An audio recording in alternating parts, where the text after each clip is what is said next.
মসজিদ হলো মুমিনের ইমানের উন্নতির সোপান হলো মসজিদ, যেখানে এলে ইমানকে নতুন করে ঝালিয়ে নেওয়া যায়, ইমানটাকে মোটিভেশন করা যায়, ইমানটাকে সংশোধন করা যায়।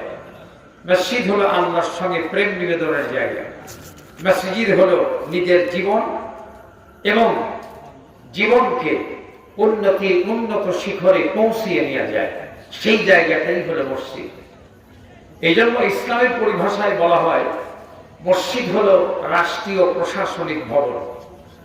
এখান থেকেই জনাবে সৈয়দ আলম মুহাম্মদুর রাসূলুল্লাহ সাল্লাল্লাহু আলাইহি ওয়াসাল্লাম এই বিশ্বলোকে একটি ইসলামী রাষ্ট্র প্রতিষ্ঠা করে সেই রাষ্ট্রের রাষ্ট্রনায়ক হিসাবে মসজিদ ভিত্তিক বিচার ব্যবস্থা প্রতিষ্ঠা করে মুসলমানদের ভেতরে শান্তি প্রতিষ্ঠা করেছিলেন।